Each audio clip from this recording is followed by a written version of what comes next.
Hello, I'm High Heel Knight. This is my Deadpool and Wolverine pitch meeting reaction. How do you make fun of a movie that's constantly making fun of itself? Let's find out. 3, 2, 1. Spoilers ahead.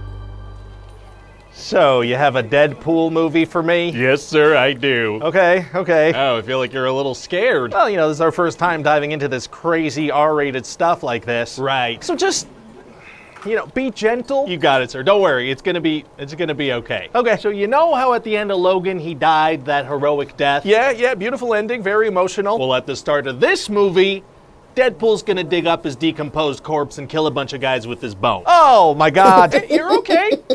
Oh, okay. So anyway, in 2018, Deadpool uses the time travel device from Deadpool 2 to go to Earth 616 and meet with Happy Hogan and try to join the Avengers. He's from several movies. Oh boy, that's a very fun cameo. Oh, okay, if that's your reaction to that cameo, that's the tip of the cameo berg. Oh, it is? Yeah, one of the main audience reactions I'm going for with this movie is, hey! That's the most satisfying way to say hey. I agree. So anyway, 6 years later, Deadpool is brought into the TVA by this guy Paradox, who tells him his timeline is dying because the anchor being Logan has died. Anchor being? Yeah, each timeline has one and can't keep going without it. What about the millions of years before anchor beings are born? And if them dying kills a timeline, does that mean they're all supposed to be immortal? I have so many questions. Hey, shut up about all of them. It's just a reason for Deadpool to go find a Wolverine. Oh, okay. So before Paradox Mercy kills his timeline, Deadpool grabs a TemPad and goes to search for a replacement. Oh, wow.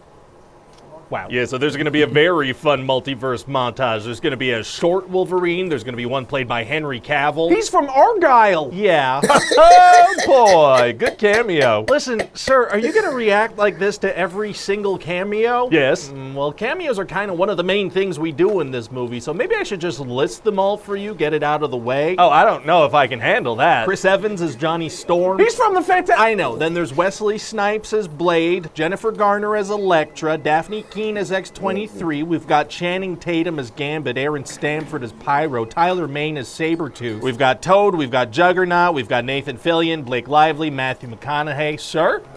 Sir? Is he gonna be okay?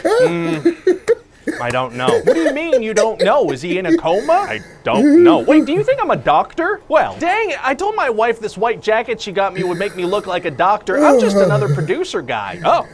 Well, can I keep pitching my movie to you? Sure, let's go. So anyway, I was telling the other producer guy, the movie's gonna be a great vehicle for cameos. And what were the cameos exactly? I'm not going through that again. So anyway, Deadpool finds the worst Wolverine, and then the TVA sends them to this void filled with superhero cameos. Okay. And this Wolverine doesn't like Deadpool, so they're gonna fight a bunch. Don't they both regenerate? They do, yeah. So it's gonna be just a ton of stabbing with no stakes. Sick. And Deadpool's gonna crack a bunch of jokes about how Disney and Marvel isn't good anymore, stuff's going so bad. It's kind of hurtful. And how multiverses just aren't very compelling. Just to be clear, this is a multiverse movie, right? Yeah, but if you point out the thing you're doing, that makes it okay for some reason. I'm breaking the fourth wall, and I'm okay with it. So anyway, now Deadpool and Wolverine need to get out of this cameo void to go save the timeline. Okay. So some bad cameos bring them and Johnny Storm to the leader of the void, Cassandra Nova. And what's her deal? Well, she's Charles Xavier's twin, so powerful mind, baldful head. Oh boy. Yeah, but she's evil. Why? Because she's antagonistic. Got it. And she's gonna absolutely decimate Johnny Storm, rip his skin off, turn him to blood and bones. Oh my god. Yeah, I figure we continue the trend from Doctor Strange where a Fantastic Four character dies a horrible death. Kind of a weird trend to develop, but okay. So then Cassandra leaves Deadpool and Wolverine to be killed by Eliath, the big smoke monster from Loki. She doesn't just kill them too? No, because the movie's not done and they need to escape, so they escape. Oh, good for them. And then they're gonna meet up with Blade and Elektra and X-23 and Channing Tatum as Gambit. Channing Tatum never played Gambit. No, Sir, but he almost did, and let me tell you, people that paid attention to casting news in 2014 for films that were ultimately canceled are gonna love that cameo. Pretty specific target you're aiming for there. And I intend to hit it. I imagine you will. So Wolverine's gonna have a nice scene with X-23, and she's gonna make him feel better about all the X-Men dying in his timeline.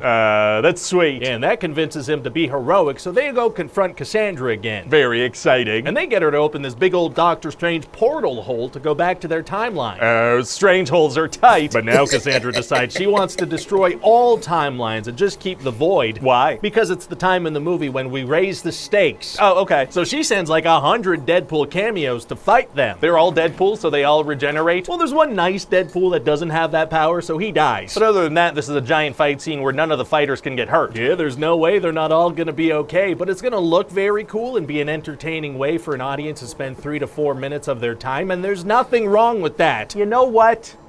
I guess you're right.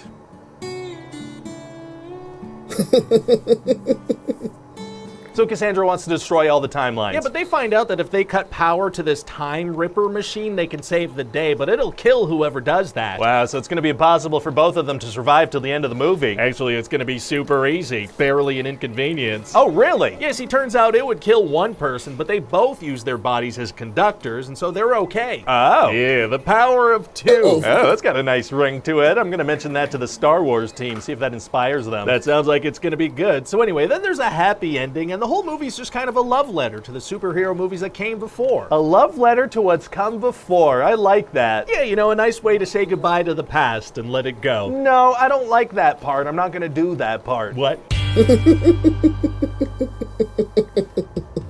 Hi, this is Ryan George from The Thing You Just Watched. Please enjoy this slideshow. Here comes the slideshow. Thing You Just Watched.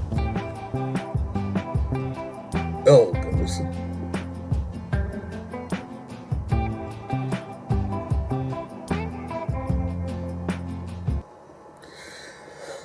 When I first saw a headline saying that Robert Downey Jr. was back in the MCU, I thought it was a joke because it was happening during the same opening weekend of Deadpool Wolverine, and it wouldn't be the first time Ryan Reynolds' crew made it up a practical joke to its audience. So, but RDJ is coming back, but at least the movie was pretty cool, and this pitch meeting was even better.